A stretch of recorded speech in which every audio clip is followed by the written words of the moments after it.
Wabarakatuh. Salam sejahtera kepada semua. Alhamdulillahirabbil alamin. Wassalatu wassalamu ala asyrafil anbiya'i wal mursalin wa ala alihi wa sahbihi ajma'in. Yang mulia saudara pengacara majelis, yang mohon Datuk Dr. Ismail, Urusi Amanah Kedah, yang berhormat Datuk Arif Sabri, DAP, yang berhormat Dr. Azman, keadilan, saudara yang berhormat Datuk Fakulati, seluruh pimpinan, lagi Ustazah Mariam, daripada pimpinan wanita peringkat nasional, seluruh pimpinan Amanah Negeri Kedah, pimpinan keadilan, pimpinan DAP, para hadirin, hadirat, saudara-saudari yang dihormati sekalian. 3 hari saya akan berada di Kedah, kemarin sehari, hari ini di sini, besok di Baling dan Padang Serai. Semalam kita menerima lebih 520 ahli baru di Kubang Pasu. Malam ini di sini, malam besok di Baling. Parti Amanah baru usia 3 bulan dan perkembangannya paling pesat.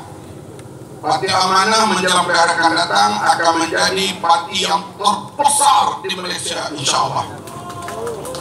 Ini yang kita lihat sekarang ini. Tadi saya melawat, dipanggil pemimpin-pemimpin masyarakat, dibawa bertemu orang tua orang ini.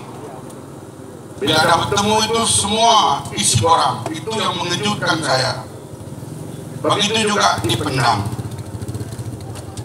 Perkembangan ini cukup menakjubkan, memandangkan usia parti ini baru 3 bulan setengah.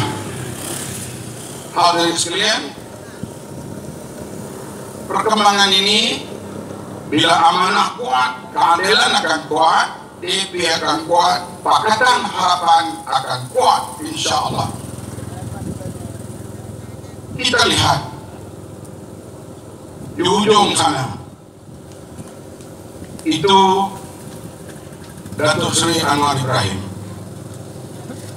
Sekarang dalam penjara.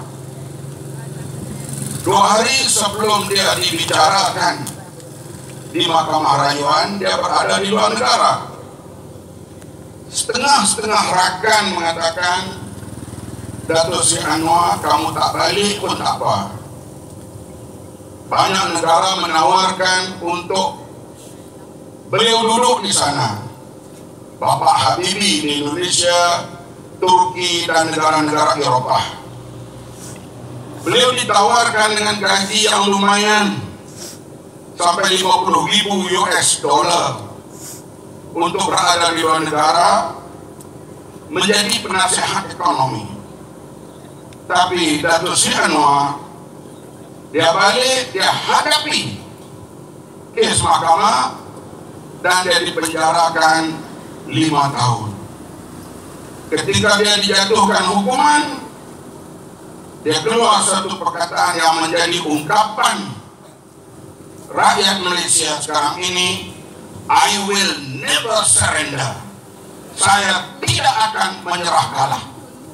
Itulah dia, Datuk Seri Anwar Ibrahim. Bila saya pergi ke mahkamah dan rakan yang lain, kita yang bersedih melihat dia. Dia tetap ceria, bersemangat, walaupun kelihatan begitu mundur. Di sebelahnya Datin Sri Wan Azizah, seorang legenda politik Malaysia, suri rumah, memimpin parti dan memimpin keluarga. Walaupun Datuk sakit, tetap keluar setiap malam untuk memberi penerangan kepada rakyat. Sekarang ketua pembangkang dan pengurusi Parti Keadilan. Sebelahnya itu orang yang berumur 75 tahun, Lim Kee Siang. Satu hari dia hadir program 7-8 program. Orang 40 tahun umur tak boleh lawan lagi Lim Kee Siang. Apa Cina ni mau? Sudah jadi ahli parlimen sejak tahun 69. Kemudian anak sudah jadi ketua menteri. Dia tetap berjuang untuk demokrasi, untuk keadilan di Malaysia ini. Sebelah Lim Kee Siang sepatutnya bukan saya, orang lain. Tetapi mereka memilih untuk tidak bersama. Apa boleh buat? Politik di Malaysia, kita Bangman sudah 37 tahun. Ada di antara yang datang malam ini belum beranak. Saya telah berada di dalam PAS. Markas mana yang saya tak terlibat untuk putih derma, membantu membina bangunan di seluruh Malaysia. ISA tangkap itu bukan biasa. Saya lalui. Sekarang saya lalui parti yang miskin, PAS, pergi kepada parti yang lebih miskin, parti baru. Sudah tentulah ada perkara besar yang kami perlu membuat pembaharuan itu. Alhamdulillah, Parti Amanah yang baru usia 3,5 bulan, saya sebut tadi, setiap negeri sudah ada pejabat. Bahkan di Johor Arif, yaitu ganti jabatan aman, sudah ada pejabat di peringkat negeri Johor. Ini semangat rakyat Malaysia, khasnya anak-anak muda, bersama dengan Parti Amanah. Perkembangannya begitu pesat karena rakyat Malaysia tahu nak tukar pemerintah tak boleh cara bersendirian. Kita lihat pada tahun 86-90 kita buat ceramah di Kabus 10 Selengkoh. Kehadiran orang ramai. Pukul 3 pagi baru kereta terakhir keluar. Ramainya manusia, terutama selepas peristiwa Mamali. Banyak anak-anak dan adik-adik belum lahir.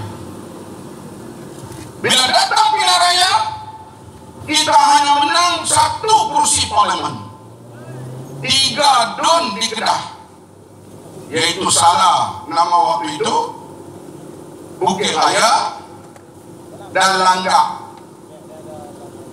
Saya pernah waktu itu pemuda menentang Gerai International Park yang tanah orang-orang kampung akan diambil, terutama tanah orang Melayu. Proyek 4 bilion pada waktu itu. Saya ceramah di Kampung Buah, kehadiran belasan ribu. Saya buang jaket saya kepada anak muda. Waktu itu pengaruh Michael Jackson. Bila datang pilihan raya, DUN buang sepedak pun tak menang. Kerana hanya orang Melayu mengundi kita. Tetapi apabila usaha yang dibuat oleh pimpinan yang terdahulu, terutama Datuk Fadil Muhammad Noor, Tuk Guru Ni Aziz, termasuk Tuk Wajadi, menerokai jalinan kerjasama maka kita mulai bertapak. Tahun 99 kita menang 12 kursi dan kita menang 8 parlemen. Kerjasama diteruskan lagi dengan berbagai kaum, Cina, India, dan sebagainya, termasuk DIP, keadilan, ikatan bersama. Kita berjaya memerintah Kedah. Inilah penerokaan politik yang dibuat oleh pemimpin kita yang terdahulu. Sekarang bila bercerai, kita balik ke alam lama. Mungkin kita seorang diri kuat, tapi tak menang pilihan raya. Ini ilmu hisab politik. Sebab itulah 2 parti, maka datang 1 parti baru bersama dengan keadilan dan DIP, lahirlah Pakatan Harapan. Hadirin yang dihormati sekalian, kita kena lihat bahwa PN atau perikatan selama ini cukup kuat, karena mereka lah daripada awal bergabung. Kalau di Semenanjung ini UMNO, MIC, MCA. Pada tahun 93, Tok gurunya Aziz baru jadi Menteri Besar di Kelantan. Muktamar di Rusila, Terengganu. Ucapan kepada pemuda. Waktu itu saya naib ketua pemuda. Tubuhnya dikata kekuatan UMNO terletak kepada 2 tongkatnya. 2 tongkat itu MIC dan MCA. Patahkan 2 tongkat itu, rebahlah UMNO. Memang akhirnya 2 tongkat itu patah. MCA hampir hancur, MIC hampir hilang, UMNO sudah patah. Tiba-tiba ada orang meletak untuk memberi tongkat baru. Inilah politik apa ini?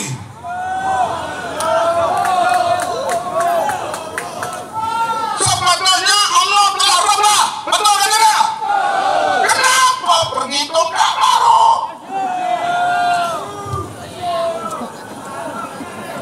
Inilah peristiwa yang pelik yang menyebabkan barangkali UMNO kembali bernafas.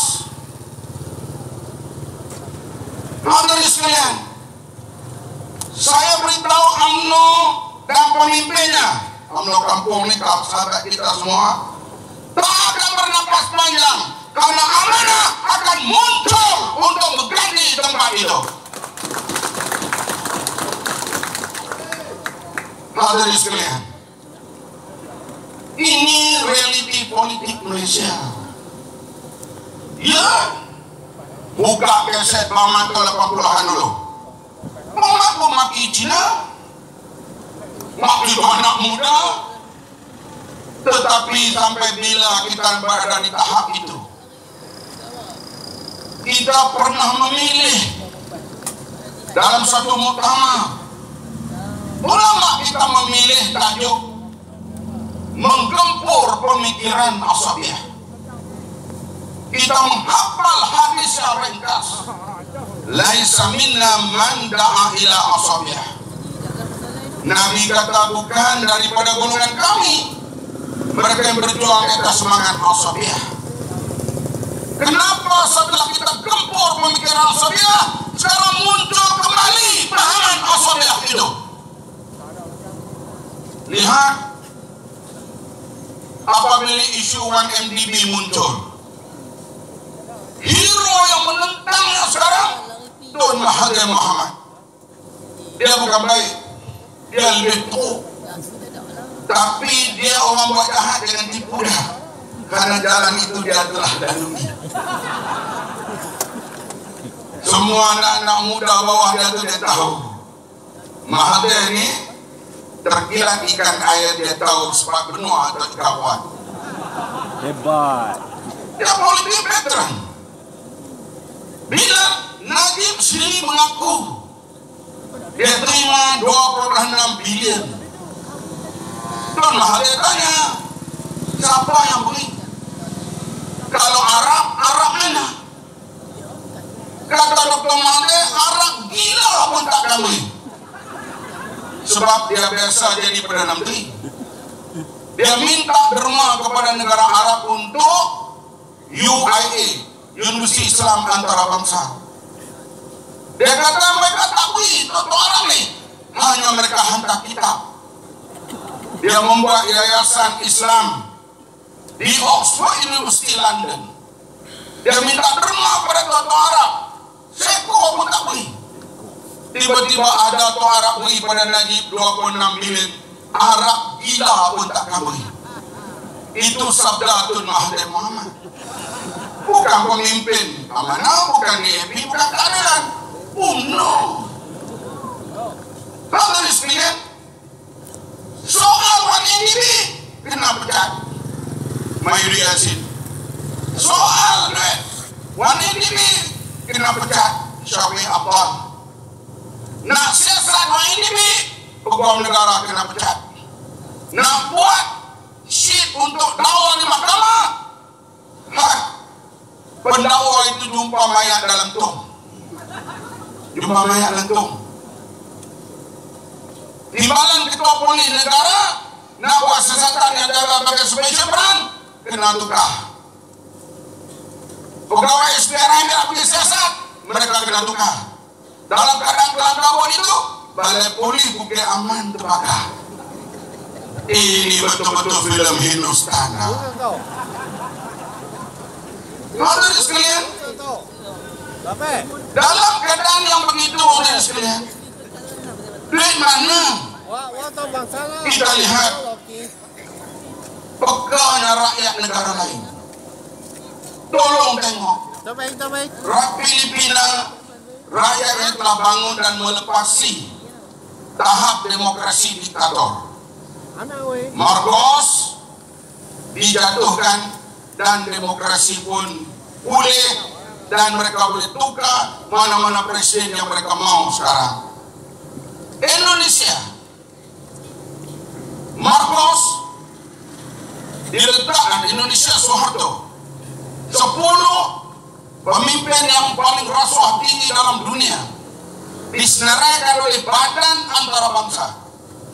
Yang paling rasuah nomor 1 Soeharto, nomor 2 Marcos, nomor 3 Abacha daripada Nigeria, nomor 4 pemimpin Yugoslavia, Serbia. Rakyat Indonesia keluar di dalam raya berdemonstrasi, jatuh Soeharto. Maka bolehlah demokrasi.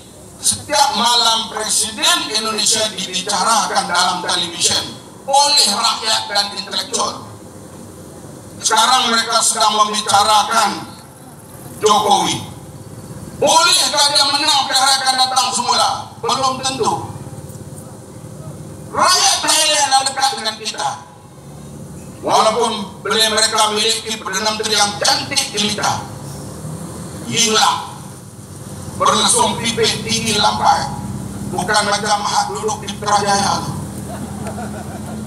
Walaupun dia cantik macam manapun, para petani dapati dia kurang mengambil berat hal para petani. Petani keluar tunjuk perasaan. Tunjuk perasaan di Thailand bukan sekali, bukan 2, 3 minggu, 4 minggu, bawa beras, bawa ikan, bawa sayur, belori, banyak masak bagi para orang ramai. Setelah berminggu-minggu, hingga tak berhenti, tentera ambil alih. Artinya kebangkitan rakyat, Perdana Menteri jatuh, Perdana Menteri Thailand jatuh, duit Thailand tak jatuh. Di Malaysia, rakyat keluar tunjuk perasaan bersempat, minta Perdana Menteri berhenti. Perdana Menteri tak jatuh, duit yang jatuh. Bila dia jatuh, meranalah sekalian rakyat. Oleh karena nilai mata wang kita dengan Thailand, dulu RM1.10 baht, sekarang RM1.8 baht. Kejatuhan lebih 20%. Tahun depan, sama-sama kita nikmati kenaikan harga beras. Kita sambut bahu, sama-sama kita sambut kenaikan harga beras. Bila naik harga beras akibat mata wang kita jatuh, Perdana Menteri susah atau tidak? Menteri-menteri susah atau tidak? Tapi keluarga di Kuala Kedah yang Dr. Azman kata tadi macam mana? Harga getah sekarang dalam dengan RM2. Di Kuala Lumpur sudah ada. Datuk Saifuddin Abdullah mengatakan orang-orang biasa bawahan ini sudah jatuh makanan. Kalau siang makan nasi, malamnya tidak. Kalau malam makan, paginya tidak.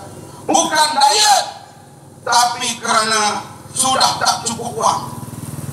Tempat-tempat perkelahan di musim cuti di Bukit Merah lengang pada tahun ini karena keluarga semua berada dalam kesempitan. Dalam keadaan begini, bolehkah kita tukar pemerintah akan datang? Tak boleh. Kalau jatuh UMNO, Cina perintah Malaysia. Kalau Cina perintah Malaysia, bukan setakat nak beli beras pun tak ada. Inilah pahaman orang Melayu. Sedangkan tadi ahli parlimen DAP itu Melayu. Mereka bertanding 56. Yang Melayunya dari wakil rakyat Arif Sabri Zahir daripada Bukit Bendera. Ini apa ada lagi? Tak boleh. Tobatlah HUM. DAP tak boleh merintah sendiri. Kalau MCA kalah semua, berarti DAP menang semua. Kalau UMNO kalah semua, amanah dan keadilan menang semua. Artinya komposisi Melayu dalam parlimen tak ubah. Siapa yang menambahkan suara Melayu dalam parlimen? Siapa? Pakatan Rakyat. Kita tambah 7. Satu daripada Kota Raja. Lawan BN bukan Melayu. Teluk Kemang, keadilan lawan bukan Melayu. Kuantan, keadilan lawan bukan Melayu. Raub, keadilan lawan bukan Melayu. 7 kita tambah suara Melayu dalam parlimen. Bukan kurang dan tambah.